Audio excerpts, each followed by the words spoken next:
take on the 5th seed Shifeng Li of China in the last day tomorrow. And things going pretty well for Emma Slevin tonight in the uneven bars in the gymnastics. As things stand, she remains in the top 10 overall, and she's currently in 4th position and set fair for a place in the final of the uneven bars, Joe. Cheers, Richie. The Football Show on Off the Ball. In association with the faster-than-ever Boyle Sports app for exclusive price enhancements on the biggest games around. Download it now. Boyle Sports. Time to play. I'm prepared to do anything I can to play my country again. Do it then. What about your start to the game? It wasn't bad, was it? Why should an honest answer be a mistake? How can a modern-day manager not have a mobile phone? Why should he? So, Football Show will include Pat Nevin, who is on the way very shortly, but Martin O'Neill and his team were at the Aviva Stadium this afternoon. It was an open training session. A number of players were put forward. James McClean, about the most interesting of the bunch. Will bring us some McClean and some O'Neill. He gave his press conference afterwards. They're kind of doing a open training session. Lots of players put forward and everybody can talk to everybody, and then we're kind of done for the week. I think they're feeling...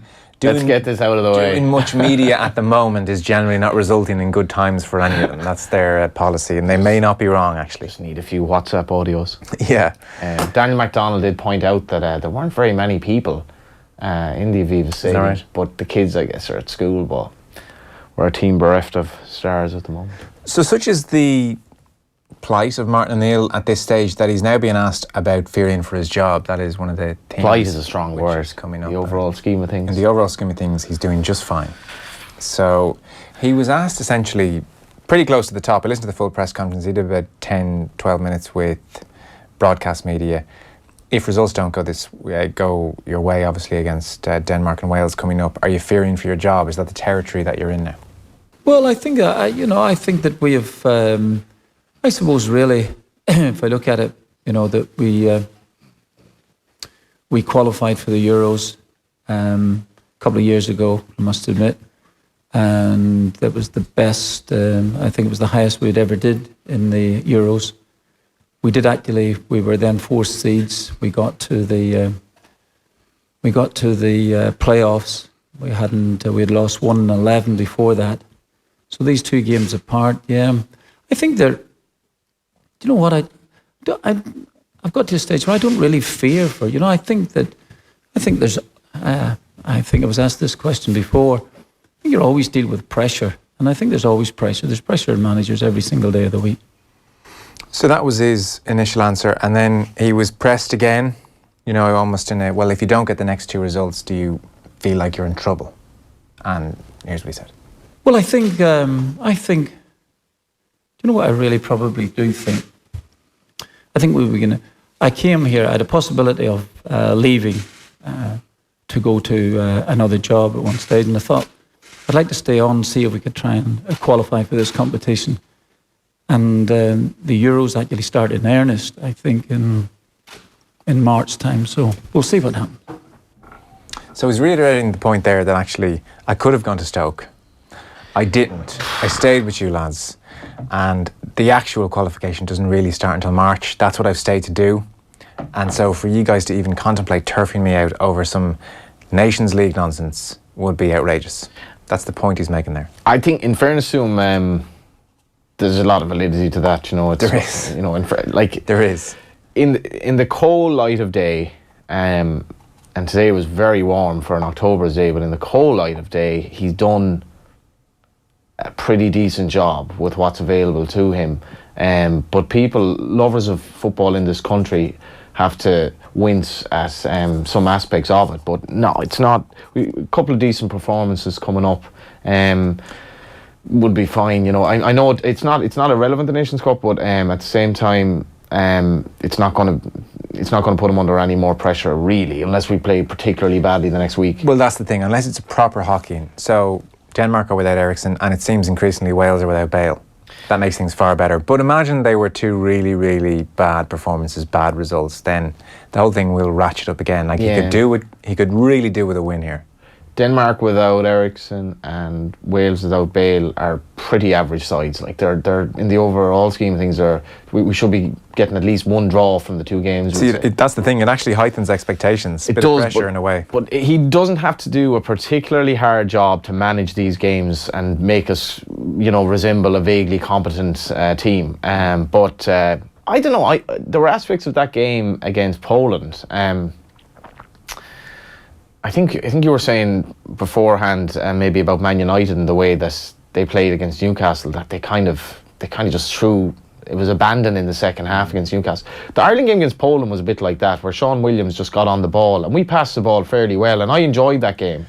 I'd like to see more of that. I'd like to see O'Dowda playing more. I'd like to see the Wolves right back playing more. I'd like to see them young players brought in, and I'd like to see us show something that resembles a football philosophy that isn't as negative as the caveman stuff that we can be playing. Yeah, the thing about the Poland game was it was played at pedestrian pace and we were under no pressure. Me or you could have passed the ball around at times there, Yeah, well, so there's only so far you can take that. They had a very limited pressing game, but at least we showed an ability to pass the ball, and I'd like to see, I suppose, some of the more peripheral players playing, because I think that's kind of what these games are for as well. But it's a fascinating time, because I'd love to see how Arthur and Keane are getting on. And well, funny you mentioned that. So needless to say, that was asked. By the way, do you feel a bit queasy when he's being asked, are you going to lose your job? Are you under pressure for your job? In the sense of like humanity, or Martin O'Neill is a man in his 60s. He's done a lot. I do. I generally have I suppose I've an empathy for people who are under pressure. I found the Steve Bruce situation very sad, in light of, the deaths in his family that he's had to deal with, and, the humiliation of what happened last week. And I found Liam Buckley being let go by Pats, by, what do they call it, he resigned by mutual consent, which I think is the greatest guff ever. I found that sad, because I think he's a great guy by all accounts, and he's a great philosophy. And I do find it, I would be a little bit queasy, because I think Martin O'Neill is not a bad guy. Yeah, so he was asked about the Harry Arter, Roy Keane relationship and how they're getting on now. No, I think he's absolutely fine. The two of them have been talking. They met up again last night, and so I think that I probably believe that I think that should make Harry stronger for it all. I think you have to take. If there's criticism coming your way, I think I've mentioned this to you before, if there is criticism coming your way, take it in some sort of spirit and attempt to prove someone wrong. If the criticism is levelled at you, and if someone is praising you, then try and prove them right. So in this case, I think Harry wants to do that. I think he wants to do it not just here, but I think he wants to prove that in Bournemouth were wrong to let him leave there at this minute, or certainly go out this year on loan. So he's got a bit to prove, which is great. And I think players should always have something to prove, as we should as managers as well. See, that's how they truly feel about the Roy Keane, Harry Arter thing. Like, get on with it. He's got to just prove him wrong. It's a real kind of old school approach. Not totally out of keeping with how James McClean sees the situation either. So McClean later on came in, and he was asked about the whole Harry Arter thing. So here's James McClean. What, 2 men having a ride, that's kind of, unheard of. No.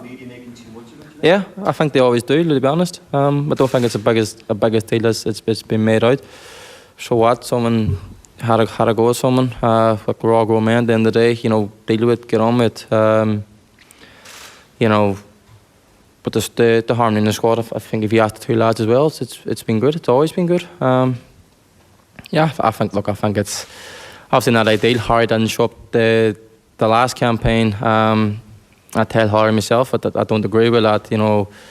You'd have to put a gun to my head for me not to show up and play for Ireland. But again, everybody's different. But he's here now, and like I touched on earlier, he's here now. He's a teammate. He's here to play for Ireland, and he's got my back 100% on that. It's obviously healthy that it's put behind us now, because you don't want that lingering about the place that got into these 2 games. But look, no one's got an issue with Harry. Do you know what I mean? As a person, everyone gets on with Harry. Like I said again, I felt he should have been here last trip, but again, I'm not Harry, so I don't make that decision.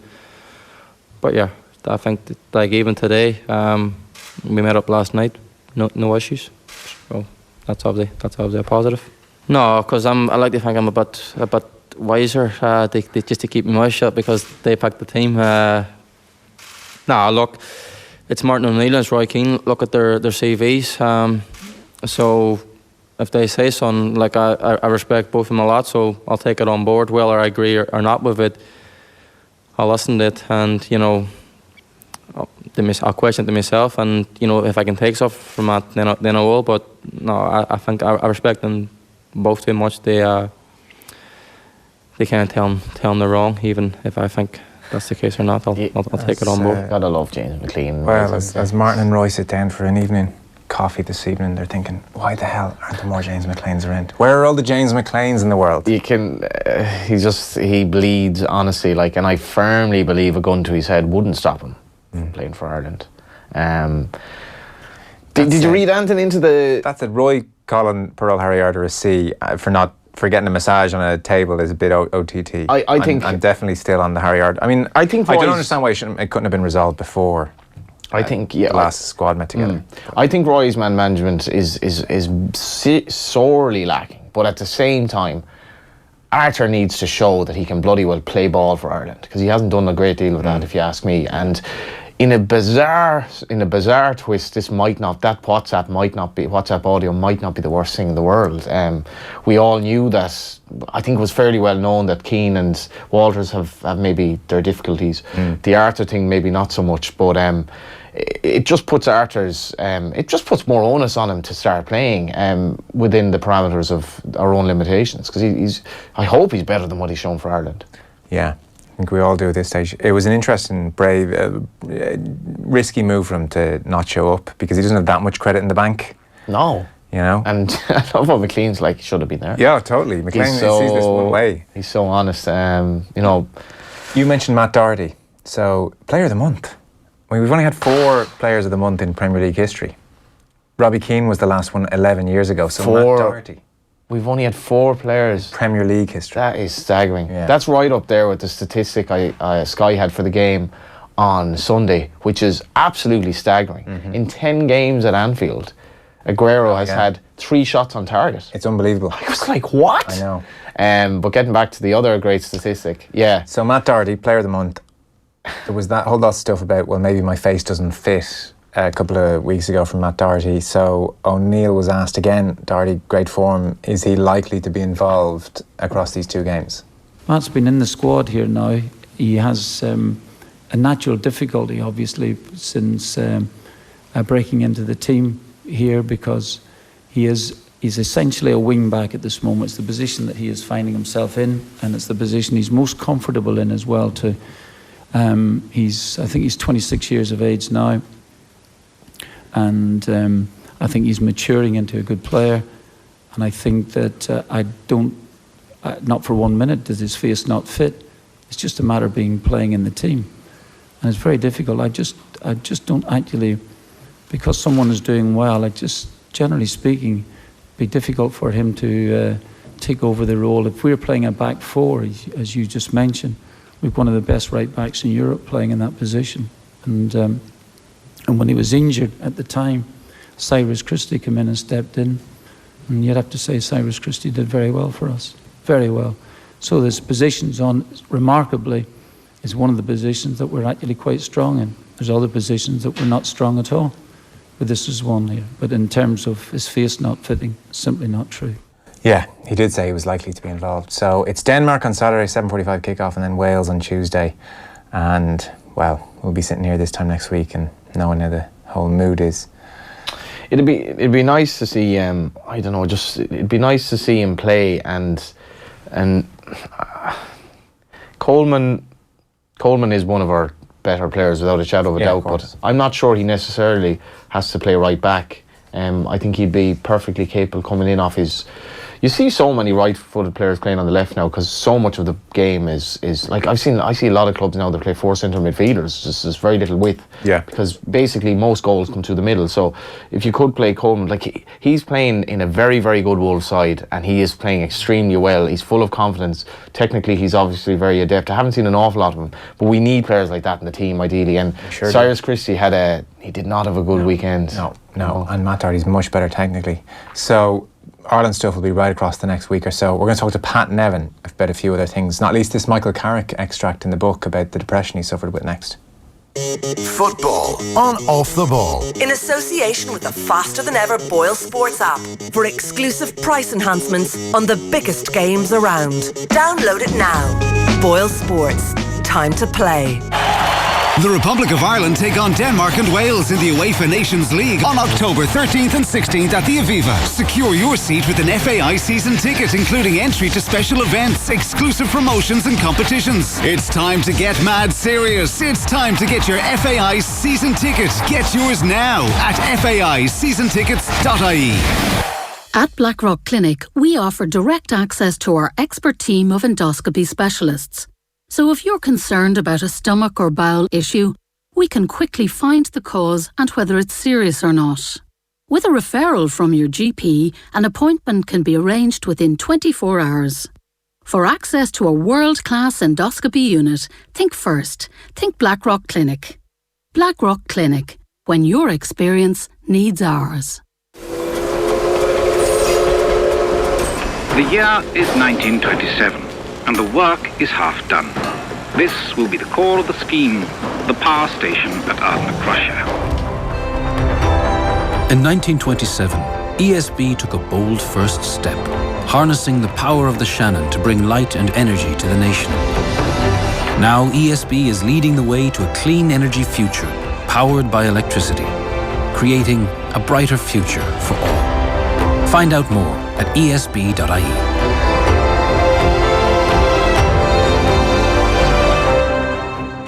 Love having that next holiday to look forward to, don't we all? Why not take off to North America with Aer Lingus this winter and explore monumental sites in Washington, D.C., live it up in the Los Angeles sunshine, or experience the magic of New York City? With flights from just €169 each way as part of a return trip, now's the time to book your next holiday. Smart looks forward to a happy winter break. Smart flies Aer Lingus. Book now at airlingus.com. Offer subject to conditions and availability. Autumn, my favourite time of the year. Cosy nights by the fire, leaves falling on the ground and prices falling in the autumn sale. Yep, summer may be over, but the bargains are just beginning at appliancesdelivered.ie with up to 20% off washing machines, up to 25% off dishwashers and up to 30% off tumble dryers and cooking. And for those long nights in, binging on box sets and stuffing your face with chocolate, there's also up to 20% off TVs. The autumn sale now on at appliancesdelivered.ie. Off the Ball. This is News Talk. So Pat Nevin is standing by. Pat, it's been a long time since we've talked. Hello. Yeah, hi. I've been a bit busy, zipping around UK, Europe, you name it. Get to see a lot of games. Just in the last number of days, I was trying to figure out. I didn't do the miles, but I was at Liverpool, Chelsea twice last week, and then straight over to Hoffenheim, Man City, straight back for Chelsea Videoton, straight over to Wembley for Spurs against Cardiff City, then covered the PSG Lyon game. So yeah, I've been a tad busy, but I've seen some really interesting games. Wow. Okay, we'll come back to them in a second. Something totally different for you, and I know it's tough when you ask people to play amateur psychologists, so I'm not expecting qualified advice or thoughts here, but it just struck me, Michael Carrick's book is being serialised at the moment and it's in the Times. And obviously players get disappointed after games, but it seemed the defeat to Barcelona in 2009 in Rome sparked off 2 years effectively of depression for Carrick. So here's the gist of some of what he's saying. One of the reasons he was so disappointed after the game is that a sloppy pass of his contributed directly to one of the Barcelona goals. And, you know, it's a horrible night, and they'd had gone 25 European games unbeaten, and afterwards in the dressing room, Ferguson saying, well, if we want to play at this level, we're going to have to ask ourselves some questions. And so he has a few bad days, as you can imagine, but it doesn't lift. It's not the ordinary a week or 2 or 3 max, and then it subsides. So he says, depression over a game of football sounds extreme, doesn't it? But I genuinely felt in a very dark place. Now, it might sound a crazy exaggeration comparing football to a death, but after Rome, I felt like I was grieving. 6 months earlier, we'd been crowned the best team in the world, and now I tortured myself with questions about why we'd come second. I never talked with Rome about the boss. I can't. It's too painful. Even now, almost a decade on, the gloom from Rome has not completely gone. I returned pre-season. I couldn't shake off the depression. 09-10 was my worst season for United. I had lost the edge. I had a heavy head and a heavy heart. Even my body felt heavier. Nothing came easy. I felt like I was stuck in a rut. Stop-start. I tried. I couldn't shake myself to life. In games, I went from having a calm, clear, sharp mind to a cloudy, slow, uncertain one. I went from seeing the best option without even thinking to seeing 6 things at once and choosing the worst one at the wrong time. I knew it was all in my head, but I felt I couldn't turn to anyone for help. I'm too stubborn. I was trapped in a vicious circle. My football suffered because of my bleak mood, which made me feel worse, so my mood darkened further. And he talks about going to the World Cup that following summer. Lisa, his wife, definitely knew how bad a state I was in, especially during the World Cup in 2010. In South Africa, I was in a really bad way, homesick as well as depressed. Physically, I was in my prime. Emotionally, I was a wreck. I mean, I was going to say wow and how surprising, but it's never surprising when someone's struggling behind the scenes. I am struck by the fact that Michael Carrick, though, fresh off winning the Champions League the year before, continuing to win leagues with Manchester United, couldn't digest that result a tad better, given how experienced he was at that stage. It's a remarkable contribution. Yeah, it is quite stunning. First of all, real depression, which it sounds like it was, a version of it, it's a medical thing. So he didn't ask anyone for help at the time, so he self-diagnosed. Now, self-diagnosis is famously difficult, but particularly difficult in any mental problems. If you go for help, speak to people, there is an opportunity to then find out what maybe set it off, but then what is the reason for it continuing? Back in 2010, whatever, it may well be that there wasn't help. There probably was some help if he'd have asked, but certainly it's something now that within the game you're expected to go and ask and talk about it. And there are plenty of players, we know lots and lots of them now, that have come out and spoken about it. And because they've done that, there is that possibility for others to do it. But famously, people who are suffering from depression, it's self-diagnosis is not a great thing. You really do need help. That's why you should go and ask for it. So, yeah, that may well have set it off, but I'm not absolutely convinced, it will be the total reasons for it. Now, you're asking me to be a psychologist. I'm not I studied psychology for a couple of years, but, it definitely needs professional help in those sort of situations. And it's a real disappointment for him. But then that was the game, or that was certainly professional sport. And when I played, it was definitely, you show no weakness whatsoever. Oddly enough, I had I think just today, Jordi Cruyff talking about his dad. Used to come back after games, and when he was a manager, whatever, and was neither up nor down about it, and showed nothing and gave nothing away. And I remember an old friend of mine who was a very wise person. When I said to him, I didn't show anything, I was calm, showed nothing at all. His answer was, tick, tick, tick, as in it's going to blow. It will blow. You need to share. And I kind of shrugged that off. But certainly there are people out there. And you see Johan Cruyff, the genius and possibly the most important person in the game of football in the last 100 years. There's a good argument for that, for what he's done.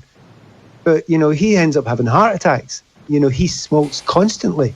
It's not a good idea to keep it within. So it's good that Michael's talking about it. But I think a period talking to, intelligent, good people that understand it would give him a lot more understanding of it. And what it says now, which is the reason why he's talking about it, is if you are another player suffering from that, go and talk about it. Listen to people like Neil Lennon who have gone through it. They'll say exactly that. He makes a good point about the self-diagnosis, because nearly, I suppose, the majority of depression cases you read, it'll be something like, I just didn't know what was wrong with me, and then there was a measure of relief when the doctor said, well, that's what you have, because it gave it a name and it gave you something to fight. But I still think while that it doesn't sound like, it sounds like maybe a mild version of depression in the overall scheme of things. At the same time, it's good that he's talking about it, because every little helps, I think, with regard to that. There's a fancifully small number of people in sport who admit to depression, and the figures just cannot be right, because it's so profoundly common that, you know, while sports people live relatively healthy lives compared to the rest of us, they certainly have it. And, you know, if you read Robert Enke's book, I thought that was... It did, yeah. Yeah, I mean, that was tough going, Pat. I think that's probably the toughest book I've ever read, because it didn't end happily. There was no Hollywood ending there, and, you know, he spoke about... He used to write a little diary, and towards the end, he was doing very well if he could put 2 or 3 words together in a week. You know, he was just... And there was an iconic photo of him in Istanbul, after I think he signed for Galatasaray, but he was in a very bad way at the time. And I remember that photo because it was in the book, and the torture in his face, you could just see it. But what really frightened me about that book was that he was playing pretty well while in a very, very bad way. He could somehow go on the pitch in a solitary position and people just wouldn't know. And that's what really, really frightened me about it. And the Carrick thing, probably none of his teammates, or very few of them, even suspected, I would have thought. Quite probably not, no. They wouldn't do, but I talked to the author. I interviewed the author about Robert and what he'd gone through. And he certainly felt that although stresses and pressures will add to it. Now, being a professional footballer, everyone will tell you it's great fun, you earn lots of money, etc., etc., etc. But the stress, like any extreme job, you know, your job's on the line every single day. Your job's on the line and people are watching every day. So there are stresses and pressures. I'm not sure. You make a great point, Johnny, about prevalence in, you know, top level sport. I'm not sure. I would like to see some stats on that. The reason being, if you are prone to depression and it's something that manifests itself earlier in life, it may well be that you never get to the top because of that. That's one of the reasons it stops you getting there. So it may well be that in certain professional sports, although it is extreme in certain cases, it may well be not as prevalent as in many other sort of areas of society. I remember someone saying, and it just shows you how different it can be. People often say, they're afraid, why are there no gay footballers? You know, it's the percentage in, let's say the percentage in population, I don't know what it is, but let's say it's 10%. Yeah. And why is there no gay footballers? There are only 1%. It's funny you say that, Pat, because I was going to say that as well. It was like another complete statistical anomaly that, like, clearly, you know... The anomaly is easily explained away. Yeah. Well, number one, people won't come out. That's number one. Number two, I used to be a big fan of the ballet. You know, I used to go down to the Royal Ballet in London at Covent Garden. And I can promise you it wasn't 1 in 10 of the male ballet dancers were gay. I can promise you it wasn't 1 in 10. Hell of a lot more than that. Yeah. You're a fan of the ballet? Yes, I am. I've always have been. Did not know that.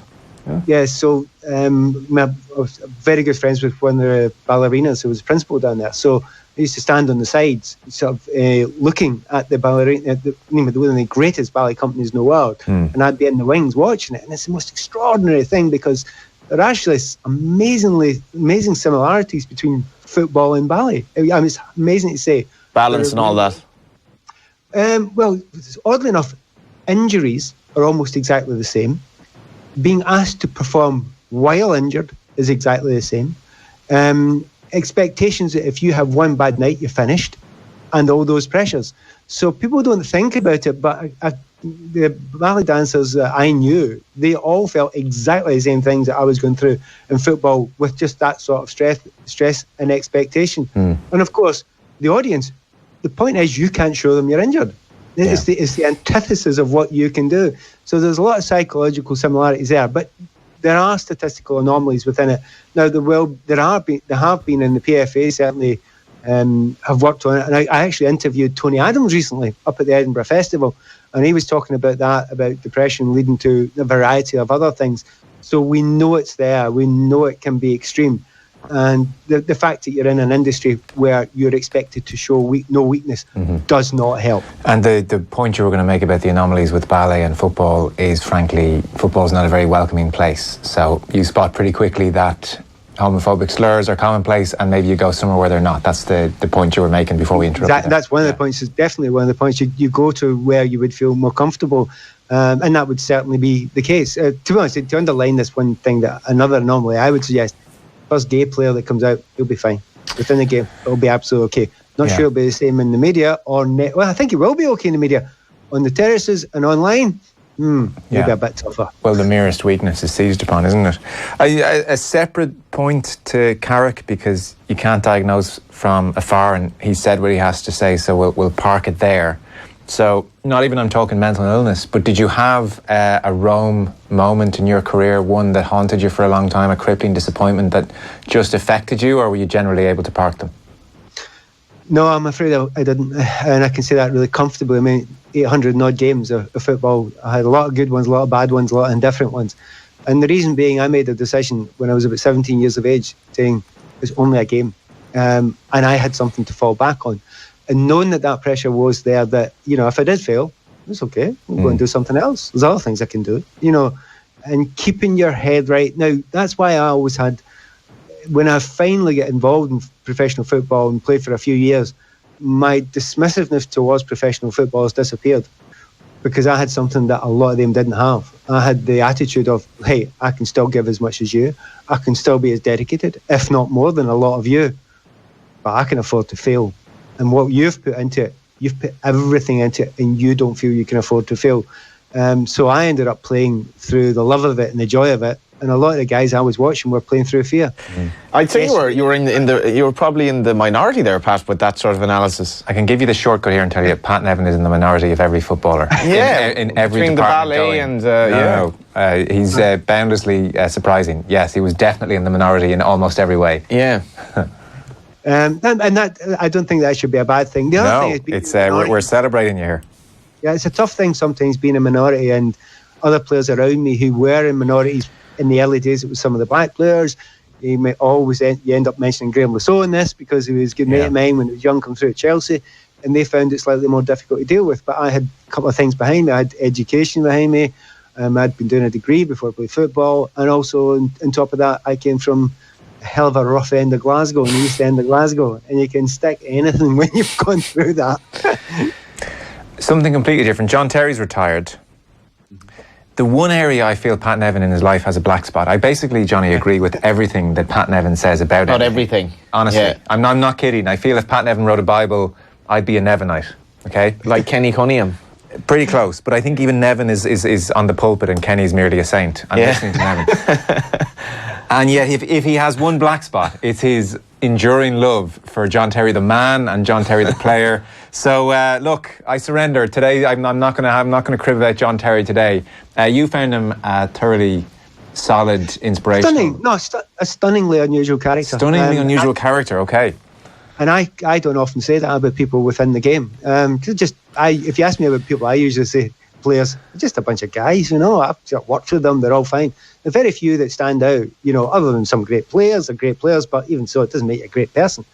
I'm not saying John Terry's a great person. Don't say that at all. But what I will say is, I suspect he will be, every chance he'll be a phenomenal manager. And if I had to choose anybody who I've come across in the game over the years that would be as close to a stick-on as a success as him. Why? And it's because of the extraordinary personality that he's got, and it's the most misunderstood personality I've come across in my years in the game. Just because you spend time watching him, and everybody around him reacts fabulously to him. Now, within the media, outside it, it looks the exact opposite, because he's so disliked. And I actually wanted to dislike him. Absolutely, openly wanted to in my mind. Some of the things that he'd said, that he'd done in the past, I thought, well, I've no time for this guy. Spent time, apart from the fact that he's totally and utterly disarming, it's okay, I won't fall for that one. Plenty of sociopaths can be disarming. However, watching him closely when you don't know he's watching, and it is amazing to see the reaction he gets from everybody he comes across. And it's the most amazing thing. But okay, Chelsea fans will react that way. Players who he plays with, you go and ask somebody like Drogba or Lampard. I'm sure you've heard some of the quotes from Lampard who said he's a stick-on, he's a certainty. So given the right opportunity, and he's an amazing leader when he does that sort of thing. And it's not actually through the shouting, the ball, and the stuff you see in the pitch. It's the fact that he spends his entire time thinking, considering everybody else around him. And it's an amazing thing to see such a character being the opposite of what he's expected to be. And I've always blamed myself for that, for, taking on board what was thrown at me, via media, etc. He's nothing like that at all.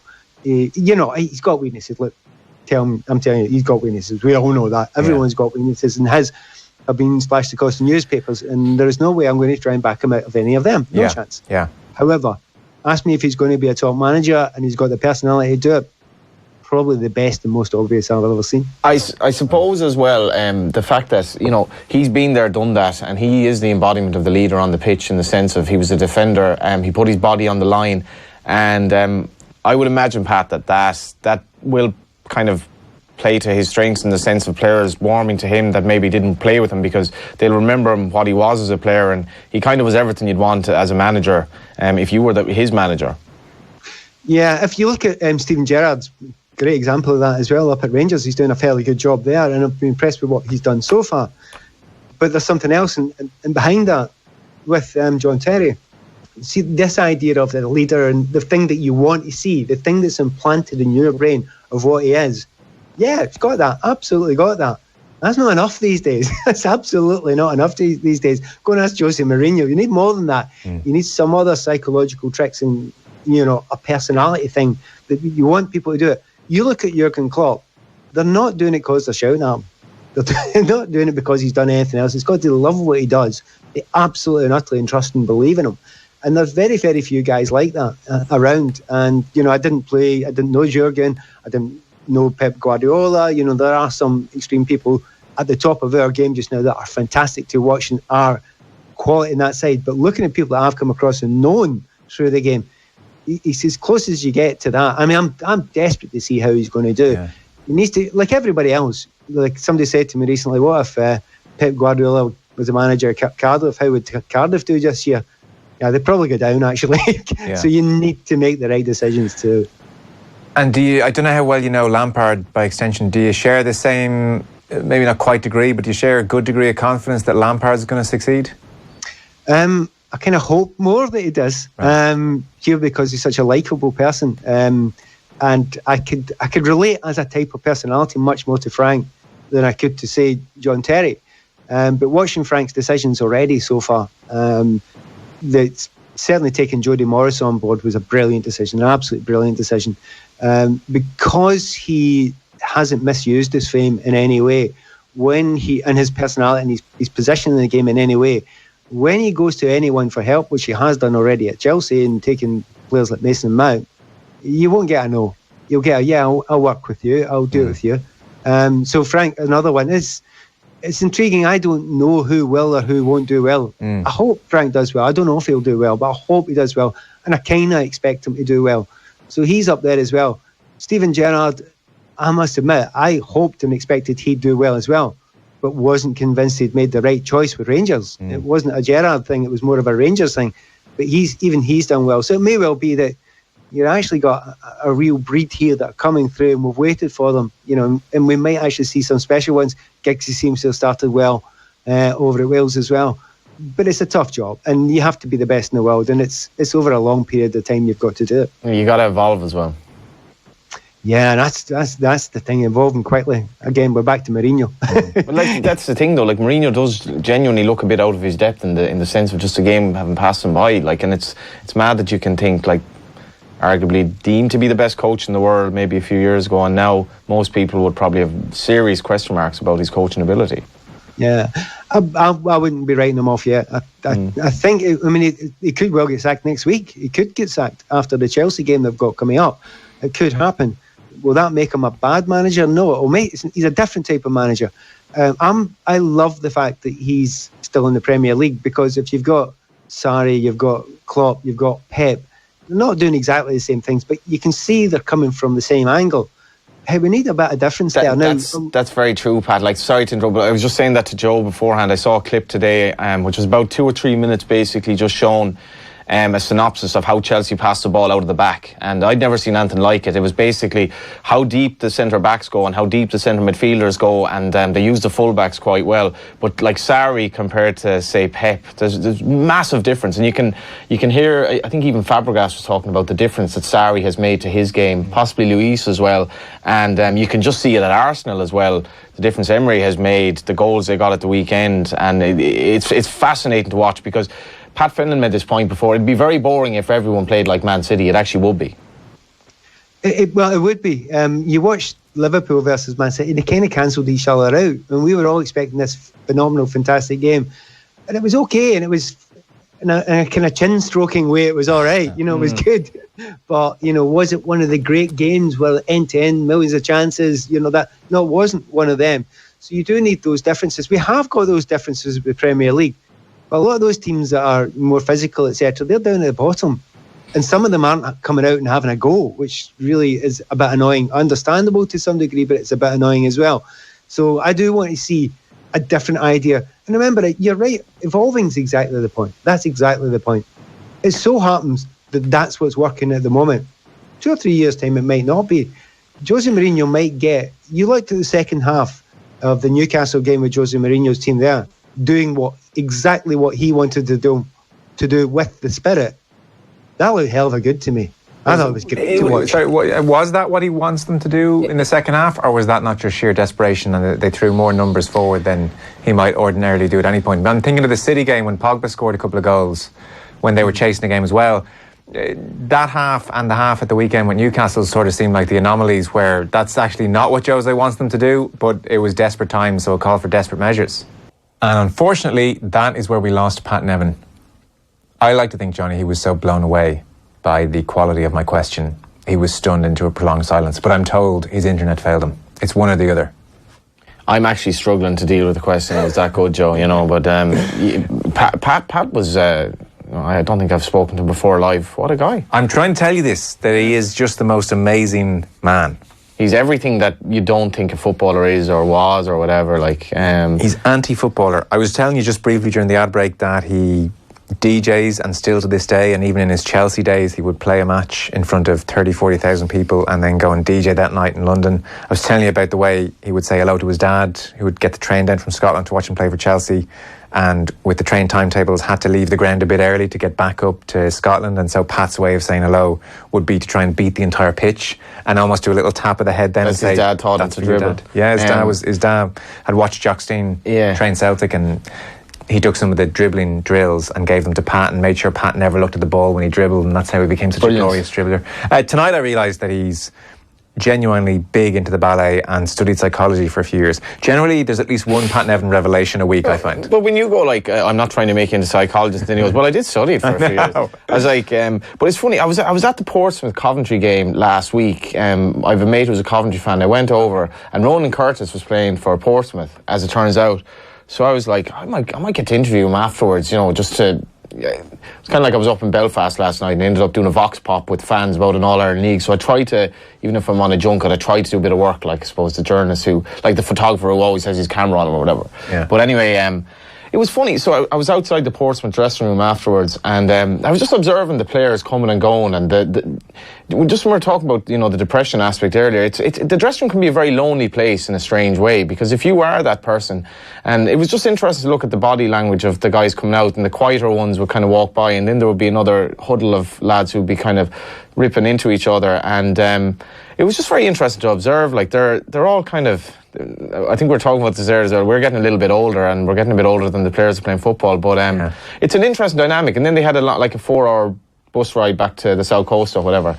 And I was just like, there are probably some people on that bus who are not particularly happy going home tonight because they're not playing or this and that. But it was just interesting. And Ronan Curtis ended up getting the goal, and it was great to interview him because he got the only goal of the game. Yeah. We are taking a short break. We're back with some final thoughts in just a second. Off the Ball on News Talk. Better luck next time, Brian. Funny old game, golf. Now, you got off to a cracking start, by the way. Here's the question. Did Brian really lose?